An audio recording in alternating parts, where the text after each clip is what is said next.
მოგესალმებით, მეგობრებო, პატარა ვიდეო მინდა დაგიწეროთ, როგორ იწერება ჩვენს ცხოვრებაში, სხეულში ტრამვა, როგორ ცხოვრობს ჩვენ სხეულში. ცოტა ძენ ბუდიზმის კუთხით რო აგიხსნათ, ფილოსოფიურად რო აგიხსნათ, ფსიქოლოგიურადაც ხო, საიდან ფსიქოსომატიკა წამოვიდა მაგალითად. ყველა ეს მიმდინარეობა და მეც ახლა თერაპიულადაც მაქვს ფაქტობრივად ნაცხოვრების ყველაფერი ახლა რასაც გიყვებით, ხო? ყველაფერი წერია სხეულში. ბავშვობიდან მოყოლებული სხეული არის ერთ-ერთი ყველაზე მთავარი გამოხატულება იმ ემოციური ცხოვრებისეული მოვლენების, რომელიც კარმული ასტროლოგია ამბობს, რომ არა მარტო ამ ცხოვრების, არამედ წინა ცხოვრებებისგან მოყოლებულიც შეიძლება ვლინდებოდეს.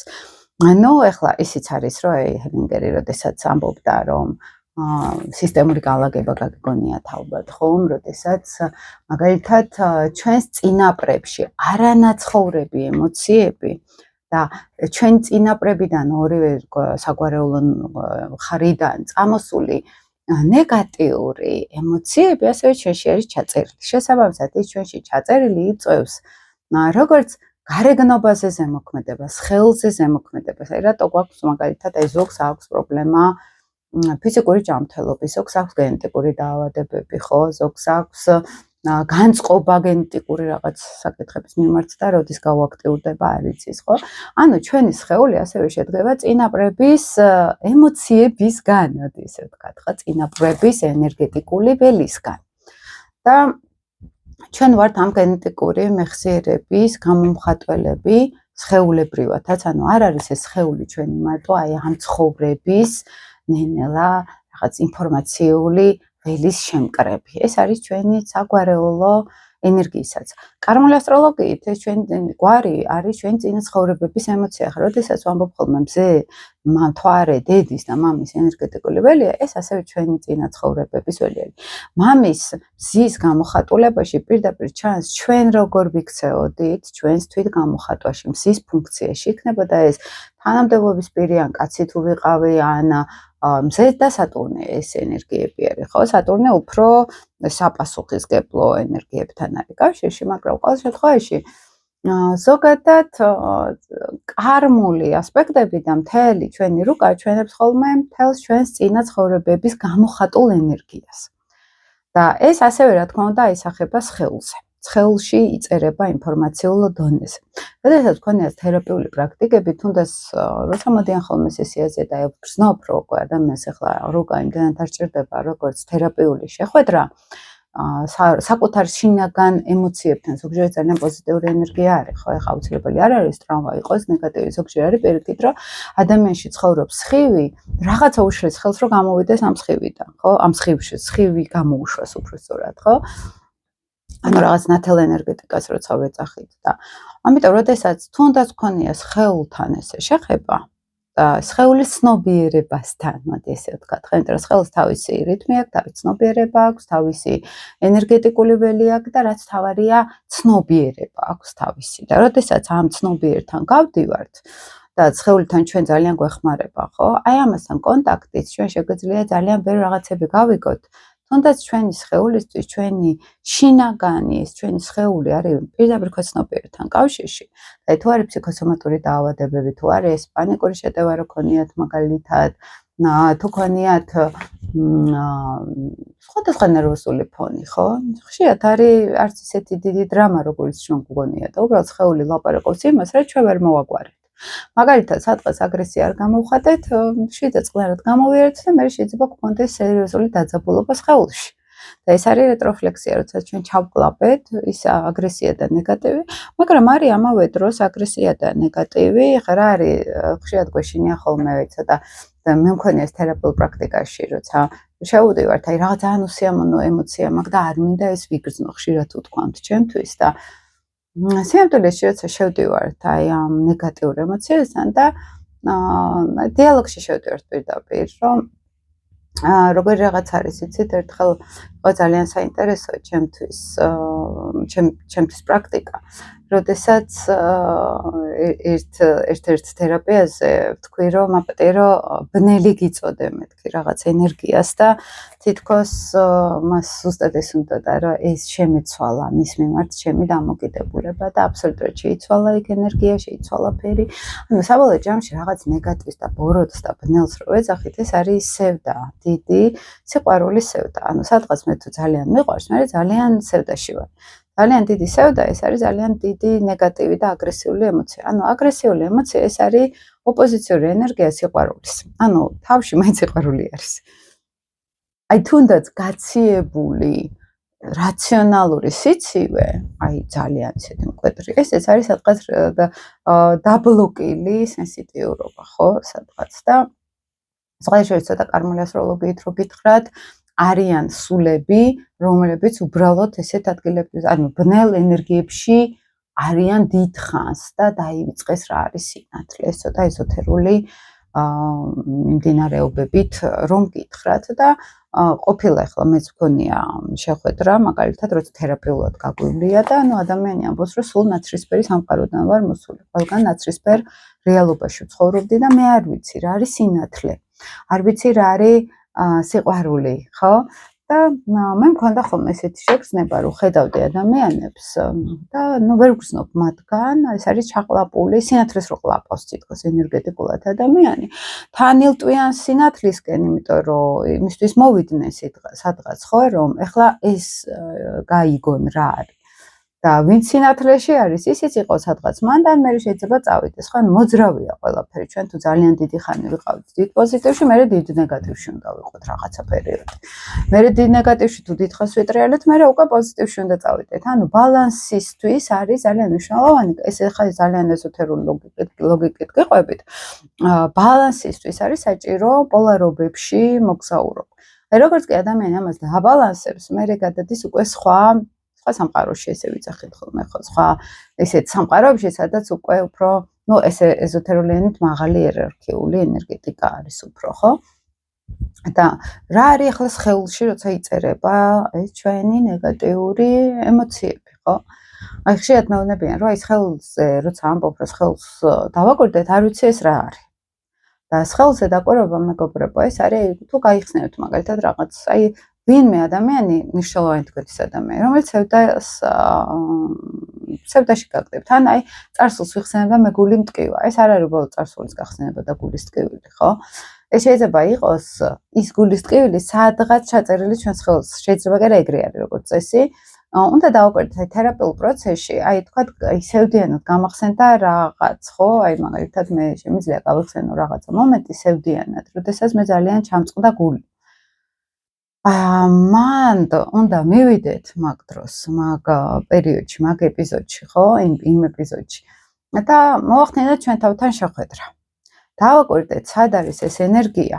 ეხლა აი ფსიქოანალიზი დაიწყებდა უბრალოდ რაციონალიზაციას. შენ ეხლა იმიტომ ხარ ცუდად, გამოიკვლევდა, რომ აი გამადა ამ წლებში ცუდად იგრძენი თავი. და მორჩა დამთავრდა მან. აი სხვადასხვა მიმდინარეობები, მაგალითად ახლა გეშტალტ თერაპია, ხო? ამბობს რომ მე არ მაინტერესებს წარსულში რა მოხდა, მნიშვნელოვანი არის ეხლა აქ ეს როგორ განიცდება, როცა შენ ამას ლაპარაკობ. იმიტომ რომ არის რაღაც საკითხები, ხოლმე როდესაც ახლა ძალიან მძიმე პერიოდი მქონია, მაგრამ ეხლა რო ვხსენებ არაფერს არ ვგრძნობ საერთოდ, ხო? ანუ აი რას ნიშნავს არაფერს არ ვგრძნობ, იცით, რომ იგივე სიტუაციაში რო ვიღაცა იყოს, მე არ დამტრიგერდება არაფერი, ცუდად არ გავხდები და ძალიან ოკეი ვიქნები. ეს უკვე ნიშნავს გადამუშავებულ დახურულ გეშტალტს. ანუ ჩემმა არაცნობიერმა გადაამუშავა, მიიღო ეს, გამოიტირა როგორც შეიძლება და დააღეჭა და გადაამუშავა, ხო, ესე რომ ვთქვათ, გეშტალტურ ენაზე რომ ვთქვათ.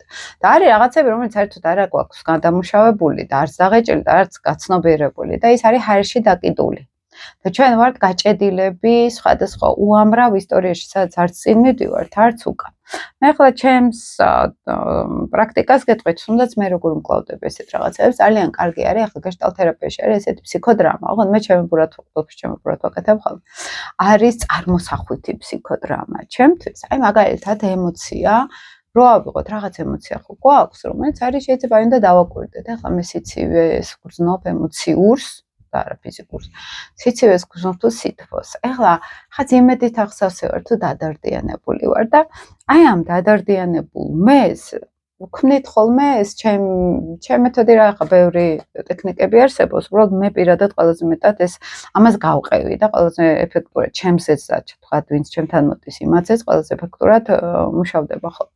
აი როდესაც ასტროლოგიური კომბინაციები ვიცით, ხო აი მაგალითად გვაქვს ADHD და ანუ ურანი ყავს გაქცეული, ხო? მად ვაძლევთ როგორ რაღაცის წარმოსახვას აი იმ ენერგიაში, სევდის ენერგია, ხო, აი მაგალითად რო ავიღოთ ამუნა, ჩემს წარმოდგენაში დავსვა იქ და არის სევდიანი და მე დავიწყო მასთან დიალოგი. ან რატო არის სევდიანი? ან მივცე, აი იცით რა, აი ბოლომდე როგორც ფილმს უყურებ, აი ისე გავყვე ჩემი ემოციები. ხა მე მერკური კირჩხიბში მყავს და ესეთ რაღაცები არ მიყვარს, ვაზროვნებ უფრო ემოციებში წარმოსახვით, ხო? ანუ სრულად ხატები დაზროვნდეს მერკური კირჩხიბი, მაგრამ ვისთანაც ახლა სხვა მერკურებთან გქონია შეხება, ძალიან გამოადგათ ეს პრაქტიკა და ამიტომ გიზიარებთ. მიმიცია როგორც იცით, აი ყოველი ჩემი ემოციისთვის მიმიცია სხეული წარმოსახვითი, როგორც ფილმს უყურებთ და აი ვატრიალებ იმ დრამას, ამ ფსიქოდრამას ვქნი, თეატრი, ესე რომ ვთქვათ, კინოფილმი, ვუშვებ და ვაკვირდები მე რა ხდება. აი ეს ფსიქოდრამა ძალიან კარგად გვეხმარება, გავიგოთ ბოლომდე ამ ემოციებს მივცეთ ფორმა, მივცეთ არეალი, მივცეთ დეკორაციები და გავათამაშოთ სცენარში. აი ჩემთვის ეს იყო ძალიან მნიშვნელოვანი გაცნობიერებების მხრივ ვერ რაღაცას მივხვდი მან და შეგრძნებებში ვიცხოვრე ის ემოცია, რასაც ესე ვერ ვიცხოვრებ. საერთოდ ფსიქოლოგიაში არის ესეთ რაღაც, რაც ამბობენ ხოლმე ხა ჩემთანაც ყოფილა, რომ აი მაგ განსა რომ რაღაცა მომიგო, არა და ეგეთი არაფერი არ მქონია. ახლა ასტროლოგიურ კომბინაციებში ჩანს, რომ მართლა რაღაცა მსგავსი გამოიარა ადამიანმა, რაღაც დიდი დანაკარგი წინა ცხოვრებებში.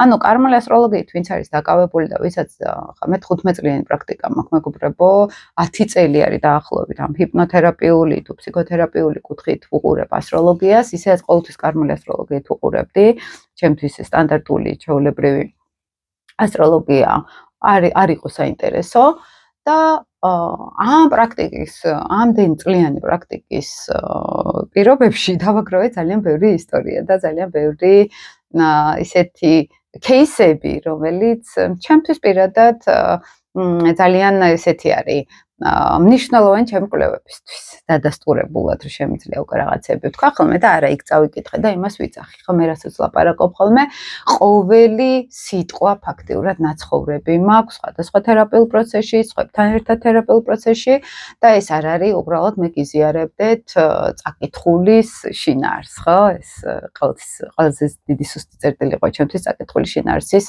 გადმოწერა. ეს ჩემში რაც ეხარშებოდა მხოლოდ იმას ვლაპარაკობდი ხოლმე. და სხვა შორის სკოლაშიც და უნივერსიტეტშიც მაგის გამო სულ დაბალი ნიშნები მყავდა. რომ ეს წაკითხული ვიღაცამ თქვა და ვილაპარაკო, ეს იყო ჩემთვის კატასტროფა. და ნუ მიჭირს ეს დამახსოვრებაც კი მიჭირს ხოლმე ვინმემ რა თქვა, მაგრამ აი თუ ამუშავებთ ინფორმაციებს.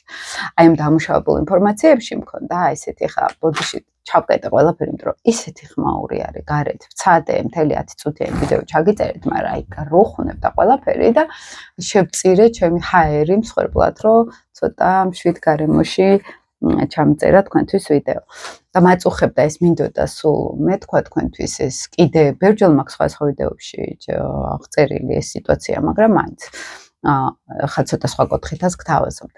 და როდესაც აი ამ ჩვენს მეს მივცემთ დეკორაციას და გავათამაშებთ, აი ეს სევდა და აი გვაქვს ფოთვა, საიდან გარბივარ, აი შევხედო, მოვატრიალო ჩემი თავი წარმოსახვით და შევხედო ვიგრძნო თან ეს მე, ხო, რომ აი რას გაურბის, რა არის ისეთი, რომელიც მას არ უნდა რომ ნახოს, ხო? აი თქვათ ხშირად მოდიან, რომ აი პირადი მინდა და არა მაქვს სიტყვაზე, ხო? და ხშირად მithქვამს, რომ აი დაიყენე წინ წარმოსახვით ადამიანი და იმდენი შიშები და იმდენი ტრავმები ამოხტომიათ. მე მივხვდა რა ხდება. ანუ როგორ რაღაც არის ისე თქვათ მე პირადი მინდა, ან სამსახური მინდა, ან რაღაც მინდა ისეთი, რომელსაც ვერ ვაღწევ, ხო? ხა რატომ მიდიან ან ასტროლოგიაში, ან ესოთერიკაში, რაღაცა ფრუსტრაციები იყო ცხოვრებაში, რაღაც ისე არ გამოვიდა, როგორც უნდა. და არის როგორ რაღაც იცით, რომ ჩვენ ყველას გვაქვს ველი, ენერგეტიკული ველი, ციხშირე და უბრალოდ ჩვენს ველში არ იკვეთება ის ენერგიები, რისი პროგრამაც არ გვიწერია. რასაც თავს ვარიდებთ, ან რასაც ჩვენ თავში ვერ ვიტევთ. აი, როდესაც ახლა მაგალითად მე მთელი ცხოვრება კაცურ ენერგეტიკაზე თუ ვზივარ, თუ მამისგანი ხელაწყენები მქონდა, ან მამები და კაცები იმდენად უვარგისები იყვნენ ჩემ ოჯახში და მე ავიღე კაცის ენერგეტიკული ველი, მე უკვე იმ ადგილზე ვდგავარ და აი ეს ადგილი დაკავებული არის. როგორ უნდა შემოვიდეს სხვა მამაკაცი ჩემ ცხოვრებაში. ესე იგი, მე უნდა გადავჯდე სხვა სკამზე და დაუთმო ადგილი იმ ადამიანს, რომელიც მინდა რომ შემოვიდეს, ხო? ამიტომ ძალიან მნიშვნელოვანია რა ესეთი ფსიქოდრამაც შეგვიძლია ამითი შევქნათ რაღაცა რო გვინდა, ან შევქნათ წარმოსახვით ოთახი და არის აი სკამები მაგალითად და აი ერთი სკამი არის იმ რაღაცისთვის, კარგი სამსახურისთვის, ხო? და დავუკვირდეთ რა იკავებს იმ ადგილსა, რატო არ შემოდის ის ენერგია, რომელიც ამ სკამს აითვისებს. ახლა მე ისე გიყვებით ფანტაზიის დონეზე, ხო, იქ რა თქმა უნდა პირადი რუკა რომ აქვს, უფრო ზუსტად ვიცი უკვე რა ხდება, როგორ ხდება, კითხვებს ვამხოლმე ამის მიხედვით, ხო, თქვა თუ თერაპიულ პრაქტიკაში ვარ, მაგრამ თქვენ შეგიძლიათ აი ეს ტექნიკა დაიხმაროთ. აი, გაქვთ რაღაც სიცარიელის შეგრძნება, ხო? იგრძენთ ეს სიცარიელი და წარმოიდგინეთ თქვენ თავში როგორი გარშემო სიცარიელი არის, რა განცდას გაძლევთ ეს და ამ სიცარიელეს რო ხმა კონდეს, რას ილაპარაკებთ და რას მოყვებოდა თქვენთვის, ხო?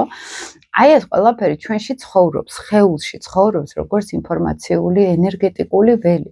შესაბამისად, ამ ველში თუ არის ბევრი იმედგაცრუება, რატო არის მაგალითად როცა არის კარმულად დაზიანებული პირადი ცხოვრება და ვერ იზიდავენ ამ პირადს, იმიტომ რომ ეს არ არის მარტო ჩვენი წინაცხოვრებები, ხო? ეს არის მთელი ჩვენი საგვარეულოს წინაცხოვრებები. წვეთ-წვეთობით გროვდებოდა აქ ნეგატივი. ანუ როგორ არის იცით, რაღაცა სფეროში არ გვაქვს უფლება დავაზიანოთ ენერგეტიკული ველი. მაგალითისთვის რო გითხრათ, თუ გვინდა სუფთა, წმინდა სასიყვარულო ურთიერთობა, ჩვენ ამ ეგრეგორთან კარმულად არ უნდა გქონდეს დაზიანებული ენერგეტიკული ველი. ანუ მე თუ აი როგორ რაღაცა იცით ძალიან ცუდ მას ვიტყვი, გამოთქმა არის ესეთი არ ჩააფურთხო იმაში ჭაში რითი წყალს ვამ. აი ესეთ რაღაც არის, აი ეს ჩაფურთხება ბოდიში თავ გამოთქვისთვის არის ზუსტად კარმული ნეგატივი და ძალიან ძნელია აქედან ამოსვლა ხოლმე. ანუ წვეთ-წვეთობით ჩვენ აქ ვანგრევდით ყველაფერს და ეხლა ეს ენერგია ჩვენ სასიკეთოდ რომ მოქმედებდეს ნაკლებად. ამიტომ არის რომ აი, როდესაც უნდა ძლიტის ზონაში უყურებ ადამიანს პირველ დონეზე თუ არის, ხო? და აი ყველაფერს აფუჭებს, რაც შეიძლება იყოს. გაცილებით უფრო გაუჭირდება მერე ენერგეტიკის დაბალანსება.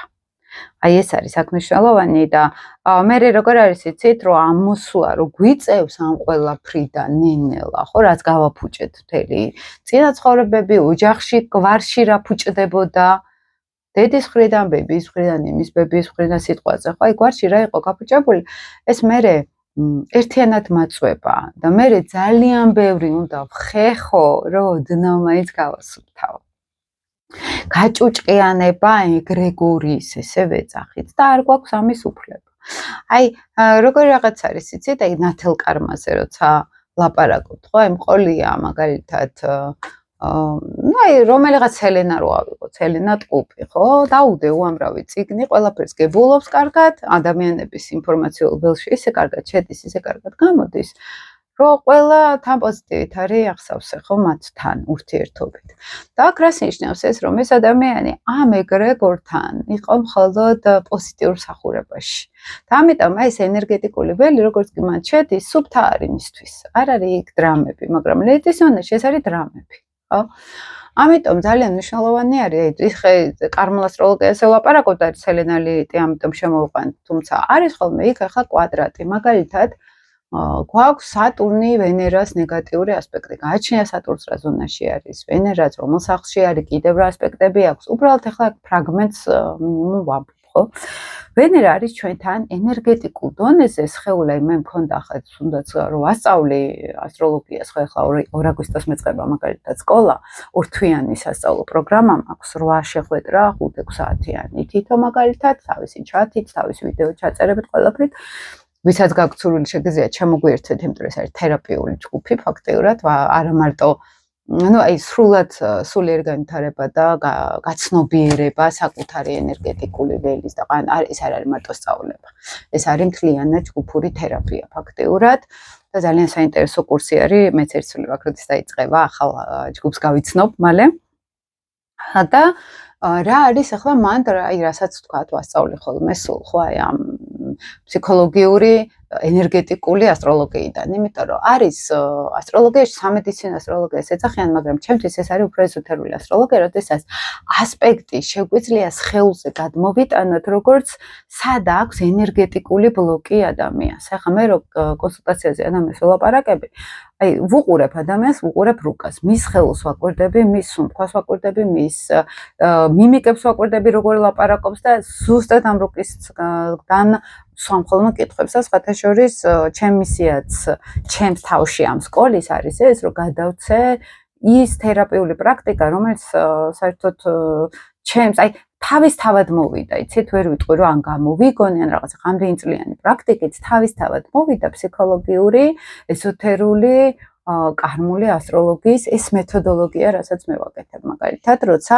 ადამიანს ჩაკრების დონეზე შეიძლება ვაცხოვრო ხოლმე რუკა, ხო ვაცხოვრო რა სადამდე თვითონ მომყვება ადამიანი იქამდე მე თვითონ ვეუბნები კითხები ხოლმე წავიდეთ არაცნობიერში სად ხართ და როგორც გინდა თუ გითხთ უბრალოდ ვისაუბრეთ და აი თუნდაც ამ კვადრატზე როცა ვამბობთ ხო სადაც არ უნდა იყოს ვენერა სადაც არ უნდა იყოს სატურნი მაინც არის აი გამოხატვა არის ვენერა როდესაც ყელის ჩაკრა არის ხო გულის და ყელის რესურსების ენერგია თვით გამოხატვა და იქიდან დგას ინტროექტი სატურნის მეშინია მეტი მოვინდომო, იმიტომ რომ მხოლოდ საარსებო მინიმუმი უნდა იყოს, საარსებო მინიმუმი სიყვარულში, მინიმუმი უნდა გავცე გრძნობებში, ან მინიმუმი უნდა მივიღო, ხო?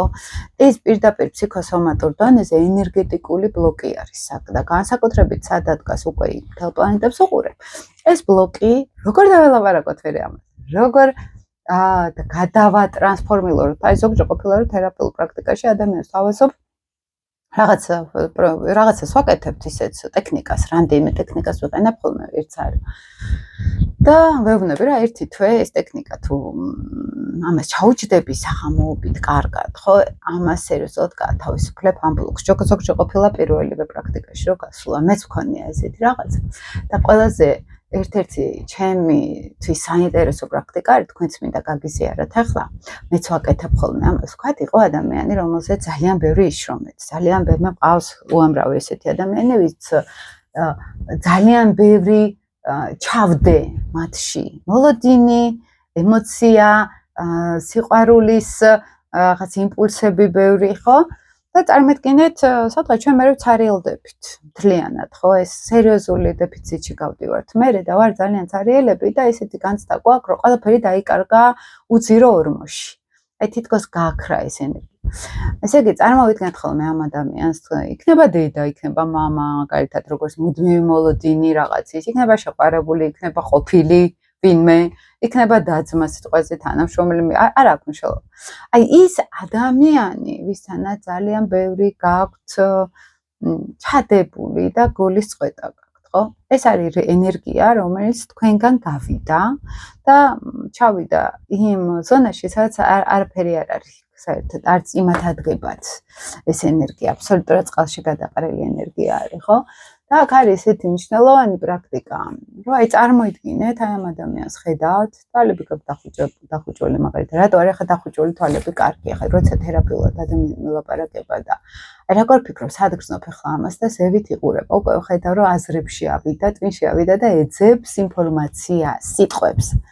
აი თვით შიგნით აი ეს თვალებს დახუჭავს და აი ეს წავა, აი ეს უკვე შიდა კონტაქტი არის, შიგნით ჩავიდა, სხეულში ჩავიდა ადამიანი, ხო? და როდესაც აი ამ ადამიანს დავინახოთ და აი ვართ შიგნით, ხო? აი წარმოიდგინეთ, გაიხსენეთ, უყურებთ ამ ადამიანს, გაიხსენეთ ყოველი თქვენი ჩადებული მოლოდინი. სულ არაფერი არ გაგიკეთებინოთ, ხო? მოლოდინი უკვე გახსნა ენერგეტიკის და უკვე არის თქვენი ენერგიის გადინება. და უნდა უთხრეთ ამ ადამიანებს, ვინც არიან, ბევრი არიან ხოლმე როგორც წესი, რომ მე უკან ვიღებ ყველაფერს, რაც შენთან გამოუშვი და არ იყო საჭირო შენთვის. ვერ დაინახე, ვერ მიიღე, თორემ მე უკმაყოფილების განცდა არ მექნებოდა, რომ გამეშვა სწორად და რომ გამეშვა ისე, რომ იმ ადამიანთან მართლა საჭირო ყოფილიყო ეს, ხო? ანუ უაზრო დახარჯული ენერგია არის, ხო? და ვიღებ უკან ყველაფერს და წარმოიდგინეთ უხილავი ძაფით, ნენელა როგორ გიბრუნდებათ ყველა ის თქვენი გაშვებული ენერგია, რომელიც აქამდე ჩაგიდიათ. აი მანდ ყველაფერი ხდება, როგორ ხდება ხოლმე ცოტა ჯადოქრობასაც გავს, ივსებით, უკან ივსებით და მე ხვდებით რომაფერი არ დაგიკარგავთ. ეს იყო დროებითი გაშვება და ეს აქ რა ხდება, ეს ფსიქოლოგიურად თქვენ გაკვეთილს იღებთ. აი ამით რომ უყურებთ იმ ადამიანს, ხედავთ თქვენ დაკარგულ ენერგიას, ხედავთ რომ არაფერი არ მოგიტანათ ამ გაშვებულმა ენერგიამ და უკან იღებთ ამ ყველაფერს. აი ეს სიამტვილეში ეს არის გაცნობიერება იმისი, რომ მე ხვდები რომ არ სწორს ვაკეთებდი. ეგ არის მთელი ამბავი და ამას როგორც კი ხვდები, აღდგენა ხდება წამში ენერგეტიკის. აი ეს არის ძალიან მნიშვნელოვანი. ჩემი გამოცდილებით ეს პრაქტიკა სერიოზულად მუშაობს, იმიტომ რომ ვიღაცას თუ აქ არის პანიკური შიშები, დაძაბულობა, როგორც წესი ეს არის გაშვებული ენერგია, რომელიც არ იყო დაიცალა ადამიანი ენერგეტიკულად, ხო? ან ვიღაცების ან მის ენერგეტიკაზე, ახლა სუფთა ეზოთერული ლოგიკით გიყვებით, ფსიქოლოგიური ლოგიკით ეს არის რეტროფლექსია, როდესაც მე არ ვაკეთებ იმას, რაც მე მინდა, არ გამოვხატავ იმას, რაც მე მინდა და უკან ვაბრუნებ ენერგიას. ეს არის აგრესია, ბრაზი, ჯანმრთელობის პრობლემები, მაგრამ ეზოთერული ლოგიკით ეს არის დაცლა ენერგიისგან. ჩავდე ის ემოციები ადამიანებში, რომელიც საერთოდ არ უნდა ჩამეთო, ხო? და შესაბამისად უკან უნდა დავიბრუნო ეს, უნდა მივხვდე. ის კი არა რომ აი უკან ვიბრუნებ. არა, აი მართლა რომ შევხედავთ ეს ფსიქოდრამის გათამაშება, რომ შევხედავთ აქ თვალებში, რომ არ იყო ეს გასაშვები ენერგია, არ იყო ესე და ანუ ჩვენ როგორ არ გავურთხილდით ჩვენ თავს და ეს იმას გავს, რომ კედელს რო ვეჯახები და ვერ ხედავ ამ კედელს და ეს გრძელდება მუდმივად, ხო? აი ამ ჯაჭვს წყვეტთ, ამ მუდმივი მოთხოვნის, მუდმივი მათხოვრობის ჯაჭვს წყვეტთ. და აღარ ვთხოვთ იქ, სადაც სიამტვილეში ვერაფერს ვერ გაიგებენ, ხო? ვერც არ გვისმენენ. ანუ აი ვაბრახუნებთ კარებზე, რომ გამიღე და შემომიშვი მცივა და იქიდან არავის არ ესმის საერთოდ, ხო? აი ეს ენერგია არის დაახლოებით და ამას როცა ვხედავთ და ვაცნობიერებთ, აი ბრუნდებით უკვე საკუთარ თავში, ხდება ენერგიით ავსება. აქ სხეულს ველაპარაკებით, ბოდიშსაც ვხვდით ხოლმე, რომ აი სხეული ამ ხელა რესურსებით გავძარცვეთ.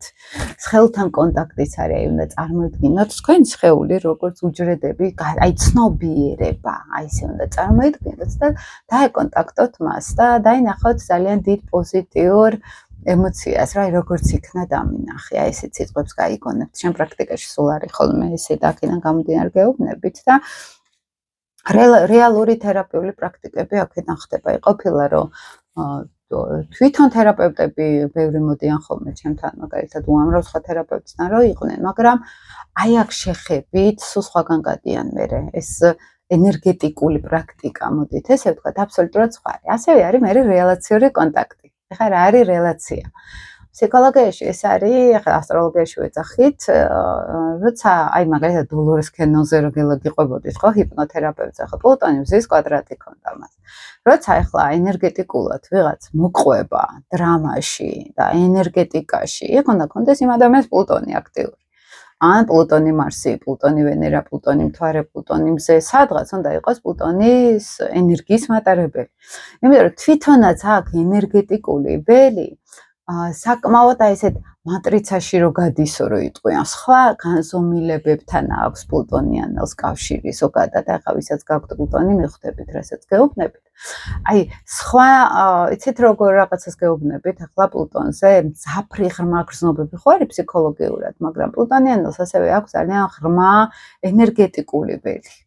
და ჩვენ საერთოდ ველით მკურნალობთ ერთმანეთს. მეც მქონია ახლა რომ ყოფილვარ თერაპევტთან, მეუბნება რაღაცებს, ვაკეთებ და აი ვერაფერს ვერ ვგრძნობ. ანუ საერთოდ არაფერი არ გრძნობა, ხო? და ხედავ რომ ველით ვერ მიქაჩავს თერაპევტი. სუსტი არის. აშკარად თან სატურნიანელი არის, დრო სატურნი ახლა სტრუქტურა არის, ბოსი უნდა იყოს ეს ან ხელმძღვანელი ან რაღაც კარგად შემსრულებელი რაღაცის, მაგრამ ენერგეტიკულ პრაქტიკაში გვჭირდება პლუტონი როგორც წესი, ხო? და რო უყურებ ადამიანს, ახლა საერთოდ ანუ ავთენტური არ არის, რასაც ლაპარაკობს, იმას ვერ გრძნობს, ვერ მომყვება. იმ მატრიცებში არ არის ჩართული ეს ადამიანი, ხო? და როგორც კი ახლა პლუტონიანელთან მოხვედრილვარ, აი აქ ველში კონტაქტი ყოფილა. და ისიც მეხმარება თავისი ენერგეტიკული ველით. ანუ მარტო არა ვარ ჩემს ენერგიაში. ამიტომ საერთოდ ფსიქოლოგიაში ახლა მარტო ჩვენ თერაპიულად ავახმაროთ თავს. კი შეიძლება, გამოცდილება გვინდა, ცოდნა გვინდა და შეგვიძლია ხა მე თვითონაც უკვე ჩემით ხმარები ძალიან ბევრ რაღაცაში ჩემ თავს, ჩემით მაქვს პრაქტიკები, ჩემი რუტინები მაქვს მოფიქრებული, ესე რომ ვთქვათ. ხო და მაგრამ არის, როცა ისეთ სერიოზული თერაპიაში წება იყოს, რომელიც მარტო კავერ გააკეთებ ამის რელაციური კონტაქტი, ენერგეტიკული და მხარდაჭერა გჭირდება. ხო, ენერგეტიკული მხარდაჭერა რა არის, მეგობრებო, როცა ჩემი ველი და მისი ველი ერთად ვახდენთ უკვე ანუ მე მარტო არა ვარ, მისი ენერგია მეხმარება სადღაც, ხო, მისი ენერგეტიკული ველი მეხმარება. ამ ენერგეტიკულ ველზე როცა გავდივართ, აქ კარმულ ასტროლოგიაში ვამბობ წინა ცხოვრებები, გამოცდილება სულის, ეხლა ის როგორ რაღაც არის, ეცეთ ვისაც სელენა ყავს შულდასან ექმედებს, ახლა ძენ ბუდიზმის წიგნი. აი ჩემთვის თუ მინდა ყველაზე დიდი, აი სული დამშვიდება ხოლმე, აი ბუდისტურ წიგნებს ვკითხულობ. და აი შულდასნის ენერგია არის ეს, როგორც კი ამის კითხვას დავიწყებ, აი თლიანად უსაფრთხოთაც გრძნობ თავს, სულიერად, აი ყველანაირად შვიდდები, აი უბრალოდ შვიდდები. და შესაბამისად, როცა ამ ეგრეგორთან გვაქვს კარგად კავშირი, ხო, იქ ენერგიას ვიღებთ, კი არა, ვიცლებთ, ხო, სადღაც აი ესე რომ გითხრათ, ხო, ეს ასტროლოგიური. ამიტომ, როდესაც ამ ეგრეგორის ადამიანთან მაქვს შეხება, რომელიც ამ ენერგიაში ის რაღაცა ძლიერად არის სიტყვაზე, ხო? ისიც მეხმარება თავისი ენერგეტიკით, თავისი კარმული გამოცდილებით, მოდი ესე ვთქვათ, ხო? ან არის ისეთი მომენტი, როდესაც თვითონ ადამიანი იყო ჯოჯოხეთში, აქედან დამოვიდა და არის ავთენტური უკვე რასაც მელაპარაკება, მე იმ ენერგიას გრძნობ, იმიტომ რომ ის არის, რომ ამას ეს გზა უკვე გაიარა. ხო, მოსწავლის და მასწავლებლის მას რო ამბობთ ხოლმე სადღაც არქეტიპს, ხო? და როცა ადამიანი, რომელიც აზიერ არის, რას მელაპარაკება და წიგნებში წაიკითხა და მოდის და ახლა მიტარებს სხეულის თერაპიას, უბრალოდ წაკითხული რო აქვს და ენერგეტიკულად არ არის, ხო? მე ამას კარგად ვზნობ.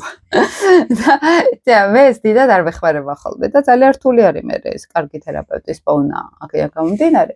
მაგრამ აი ეს ძალიან მნიშვნელოვანია რელაციური კონტაქტი. უნდა მოძებნოთ ადამიანები, რომლებიც თქვენ ენერგეტიკასთან ან მინიმუმ შესაბამისობაში მოდიან, მაქსიმუმ უფრო მეტი ენერგია აქვთ ვიდრე თქვენ, ხო? ველში მაგალითად, ხო? ეხლა მე თუ მაქვს 3 ასპექტი პლუტონის, იმას რომ 5 კონდეს სიტყვაზე. ეს უკვე ნიშნავს, ნუ ეხლა ადამიანს ეწვევა პიროვნულად არის დამოკიდებული, თორე შეიძლება პლუტონი ნეგატიურად კონდეს ადამიანს და უბრალოდ კრიმინალი იყოს, ან დესტრუქციული იყოს, ან პირველ დონეზე იყენებდეს ამ ენერგიებს, ხო, ესეც არის ძალიან მნიშვნელოვანი, ხო? და ამიტომ გეუბნებით, რომ ესეთ პრაქტიკები რეალურად მე რასაც დავკრუები, რომ ყველაზე მეტად ეს პრაქტიკები მუშაობს და ყველაზე ეფექტური არის, როდესაც აი ამ წარმოსახვით იმ ემოციას ვაძლევთ, ჩვენს ემოციებს ვაძლევთ თეატრალურ წარმოდგენას და მივყვებით ამ ყველაფერს, ხო?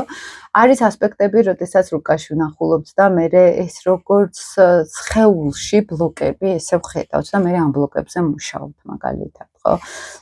ძალიან კარგად ჩანს ეს ასტროლოგიაში, სანამ ჩვენ ახლა თერაპიულად სადღაც გავალთ, აქ რუკიდან უკვე ძალიან კარგად შეგვიძლია ვნახოთ ეს ყველაფერი. ჩემთვის პირადად ყველაზე დიდი მომავალი აქვს ასტროთერაპიას და მეც უფრო ამ განხრის პოპულარიზაციას ვახდენ, იქ ვასწავლე კიდეც არა მარტო ასტროლოგიას, ტექნიკებს, თერაპიულ ტექნიკებს. იქ ვაჩვენებ ჯგუფთან ერთად გავდივართ ამის დემონსტრაციას, როგორ შევდივართ ლილიტის ზონაში, როგორ შევდივართ სატურნის ზონაში, ფსიქოსომატიკაში, როგორ მივდივართ, მაგალითად, ამის დემონსტრაციას ვახდენთ ხოლმე, ხო?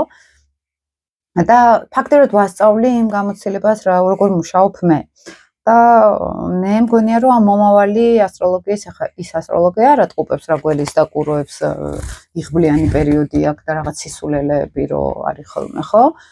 ამაზე რა თქმა უნდა, საერთოდ არც ხარჯავ ენერგიას და დროს რომ სისულელებზე ვილაპარაკო. და აი, ჩემი აზრით, თანამედროვე ასტროლოგიის როლი მომავალში იქნება ეს, უფრო სხვადასხვა ტექნიკებით, როგორ ვიმუშაოთ რუკას, რუკით ადამიანის მთელი ენერგეტიკის შესაცვლელად, ან ენერგეტიკის გასამტკიცებლად, შეიძლება შესაძლებელი კი არა, საზღვრები მაგას აშენებელი აქვს, ხო? და რაღაც პოზიტიურ ენერგეტიკულ ველში შესვლა მჭირდება პირიქით და ამის დაცვა სერიოზულად, ხო? იქ ყველაფერი ძალიან კარგად ჩანს ხოლმე. მაგრამ ინდივიდუალურადაც თქვენ თავშიც რო დაეხმაროთ თქვენ თავს, ხო? აი, მიეცით თქვენ ემოციებს სხეული მოდი ესე ვთქვათ ხო, სხეული მიეცით, გარემო მიეცით, სადაც ამას გაათამაშებთ, ამ სიცარიელეს ან ამ სევდას ან ამ სიყვარულს, ამ ყველაფერს გაათამაშებთ და შემდგომ უკვე შექმნით რაღაცნაირად გაცნობიერებას ამ ენერგიასთან, სხვანაირი კონტაქტი გექნებათ და გაცნობიერებთ ხო უკვე რა, საიდან მოდის, როგორ მოდის და თვით თერაპიაც ეს არის ხოლმე როგორც წესი, ჩვენ თუ რაღაცას ხედავთ, აი ეს ტრანსფორმირდება მერე, ის იცვლება სუსტად, ხო, სხვანაირად ისე არ გამოდის, ხო. ცოტა გამიგრძელდა, ყველაფერი გაითიშა. იმედია საინტერესო იყო თქვენთვის ეს ვიდეო, მეგობრებო, ველოდები ხოლმე კომენტარებს, ველოდები ლაიქებს ხოლმე ვთქვათ, თუ გაქვთ რამე კითხვები, შეგიძლიათ დამიწეროთ, შეგიძლიათ გააზიაროთ ეს ვიდეო, ყოველთვის თავში უნდა ვთქვა, მაგრამ სულ მავიწყდება და ბოლოში ვამბობ ხოლმე.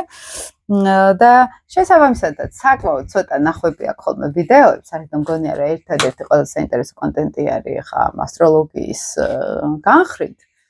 და მაინც, ну, ეს ხარისხი და რაოდენობა ვიცით ახლა ეგ თემაც, ანუ რა თქმა უნდა და ბევრად ნაკლები ნახვა ექნება ჩემ ასე მტრო ყვითელ ასტროლოგიას.